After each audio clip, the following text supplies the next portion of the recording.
আসসালামু আলাইকুম। ডাকসু নির্বাচন শেষ হয়েছে। আমরা নতুন প্রতিনিধি প্যানেল পেয়েছি। তবে এই নির্বাচনের ভিতরে থেকে বেশ কিছু শিক্ষণীয় বিষয় উঠেছে।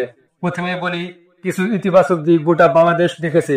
যেমন ডাবির যিনি সভাপতি বা সেক্রেটারি গণেশ, তিনি যখন উপাচার্যের সঙ্গে উত্তপ্ত হয়ে উঠছিলেন, সেটি ছিল এক ধরনের নেতিবাচক দৃশ্য।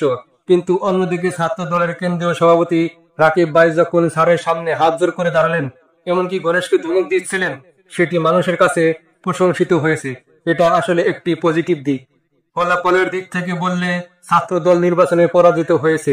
তবে তাদের বিবি প্রার্থী আবির নির্বাচনের পর যে আচরণ করেছে, তা সারা দেশেই প্রশংসিত হয়েছে।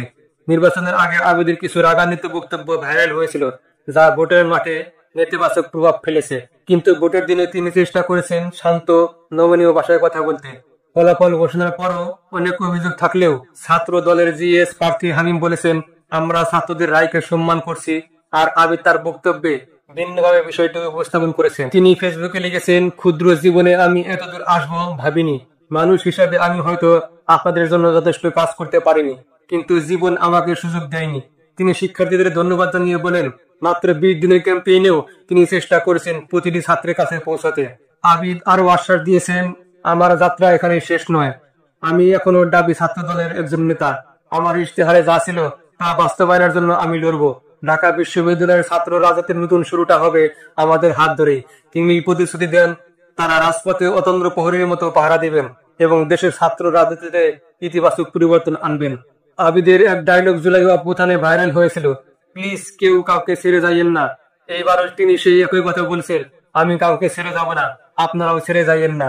এই পজিটিভ অ্যাকসেপ্টেন্স আসলে বাংলাদেশের ছাত্র রাজনীতিতে এক ধরনের নতুন দৃষ্টান্ত। আগে আমরা 2019 সালের নির্বাচনে দেখেছি, তখন ভিপি নুরুকে ছাত্রলীগের নেতারা জড়িয়ে ধরেছিলেন। অনেকে বলেন সেটি ছিল নির্বাচনকে নিরপেক্ষ দেখানোর কৌশল। তবে এবার আবিদের বক্তব্য সত্যিই প্রশংসিত হয়েছে, কারণ তিনি নিজের ভুল ত্রুটি মেনে নিয়েছেন এবং ভবিষ্যতের জন্য আশার কথা বলেছেন। শেষ কথা হলো, ভালো কাজ দিয়েই ভালো কাজকে পরাজিত করতে হবে। খারাপ কাজ দিয়ে হয়তো সাময়িক আনন্দে পাওয়া যায়, কিন্তু দীর্ঘমেয়াদে ক্ষতি ছাড়া কিছুই পাওয়া যায় না। তাই আবিদকে ধন্যবাদ তার এই ইতিবাচক প্রচেষ্টার জন্য। সবাই ভালো থাকুন। আসসালামু আলাইকুম।